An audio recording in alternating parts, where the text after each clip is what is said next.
Have you ever wondered how a single law could reshape a continent and leave scars that last for generations?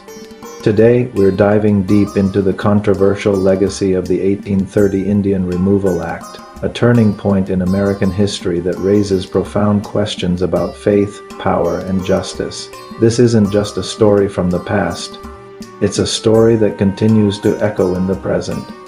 Signed into law by President Andrew Jackson, the Indian Removal Act authorized the federal government to negotiate treaties to forcibly relocate Native American tribes from their ancestral lands in the southeastern United States to territory west of the Mississippi River. On the surface, it was presented as a benevolent policy, a way to protect Native Americans from the corrupting influence of white society.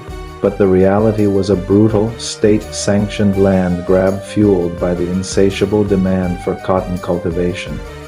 This era was marked by a powerful ideology known as manifest destiny, the belief that the United States was divinely ordained to expand across the continent.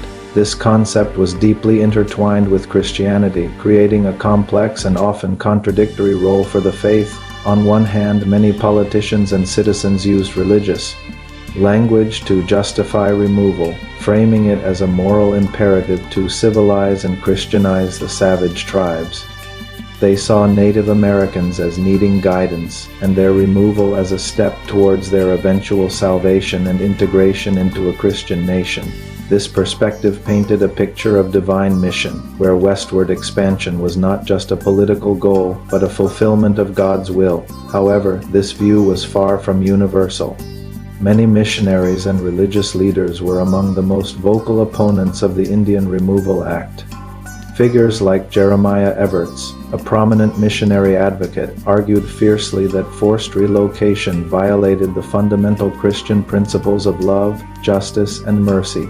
He and others pointed out the hypocrisy of a nation that proclaimed liberty while systematically dispossessing an entire people. They saw the treaties as fraudulent, and the policy as a moral failure of catastrophic proportions. This created a profound tension, a battle for the soul of the nation fought between competing interpretations of Christian duty. Should the church support the state's expansionist agenda, or should it stand in solidarity with the oppressed? This question split congregations and challenged the very conscience of the country. The act didn't lead to peaceful exchanges. It ignited a series of devastating conflicts. The most infamous of these is the Second Seminole War, one of the longest and costliest wars in U.S. history. The Seminole people in Florida fiercely resisted removal for years, demonstrating that tribes would not simply acquiesce to the loss of their homes. Across the Southeast, the so-called five civilized tribes, the Cherokee, Chickasaw, Choctaw, Creek, and Seminole, faced immense pressure.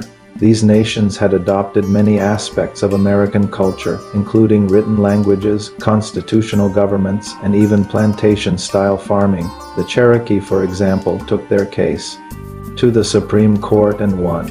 But President Jackson famously defied the court's ruling, making it clear that federal power, not legal precedent, would determine their fate. The policy was a systematic violation of previously signed treaties. The U.S. government, driven by political and economic interests, repeatedly broke its promises, undermining any trust that existed. This betrayal set a grim precedent for future relations, facilitating westward expansion at the direct expense of Native American sovereignty and lives. The most tragic symbol of this era is, without a doubt, the Trail of Tears. Between 1838 and 1839, the U.S. military forcibly removed the Cherokee Nation from their lands. Approximately 16,000 men, women, and children were rounded up into camps and then forced to march over 1,000 miles to what is now Oklahoma. The conditions were horrific, with inadequate food, water, and shelter. They faced brutal weather, rampant disease, and exhaustion. It's estimated that over 4,000 Cherokee, nearly a quarter of their population, perished during this forced exodus. This wasn't a migration. It was a death march, a stark and brutal consequence of a policy driven by greed and racial prejudice.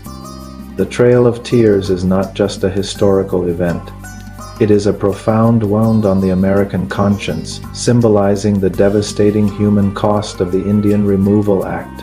The forced relocation of approximately 60,000 Native Americans shattered their societies from the inside out. For generations, their cultures, economies, and spiritual beliefs had been tied to their ancestral lands. The land was not just a resource. It was the foundation of their identity, the burial ground of their ancestors, and the sacred center of their world. Ripping them from this context was an act of profound cultural violence. Tribal structures, which had governed communities for centuries, were thrown into chaos, forced to live in unfamiliar territories, often alongside rival tribes. Their traditional ways of life became nearly impossible to maintain. The economic devastation was immediate and long-lasting. They lost fertile farmlands, hunting grounds, and established trading networks. The new lands were often less productive, and tribes were plunged into poverty and dependency. This economic marginalization wasn't an accident. It was a direct result of a policy designed to break their independence. At the same time, the push to civilize Native Americans intensified. Missionary efforts, while sometimes well-intentioned, often became instruments of cultural suppression. The goal was assimilation to erase Native identity and replace it with an Anglo-American Christian one. This was most brutally realized in the infamous boarding schools that followed, where Native children were forbidden from speaking their languages or practicing their traditions. This systematic effort to stamp out indigenous cultures led to the erosion of language, the loss of sacred ceremonies, and a deep sense of cultural dislocation. The trauma of these events did not end when the marches stopped. It has been passed down through generations, a concept known as intergenerational trauma. The immense loss, suffering, and injustice experienced by their ancestors continue to affect the mental, physical, and spiritual health of Native American communities today. Studies show higher rates of PTSD, depression, anxiety, and substance abuse in Native populations, directly linked to this historical trauma. The breakdown of family structures, the loss of cultural identity, and the persistent economic disparities are all lingering echoes of the Indian Removal Act. The dispossession of their lands created a cycle of poverty and marginalization that continues to this day. Yet this story is also one of incredible resilience. In the face of unimaginable hardship, Native American peoples have fought to preserve their cultures, reclaim their languages, and heal their communities. Today, activism for land rights, tribal sovereignty, and historical justice traces its roots directly back to the resistance against removal. Contemporary movements for recognition and reparations are fueled by the memory of these historical wrongs. They are not just asking for acknowledgement of the past. They are demanding a future where their rights are respected and their cultures can thrive. The legacy of the Indian Removal Act is a stark reminder of the dark side of American expansion and the complex role that faith can play in both justifying and resisting injustice. It challenges us to confront the uncomfortable truths of our history and to understand how the events of nearly 200 years ago continue to shape the lives of millions today. It's a story of tragedy and loss, but also one of enduring strength and survival. Thank you so much for joining me on this deep dive into a critical moment in history. Understanding our past is the only way we can build a more just future.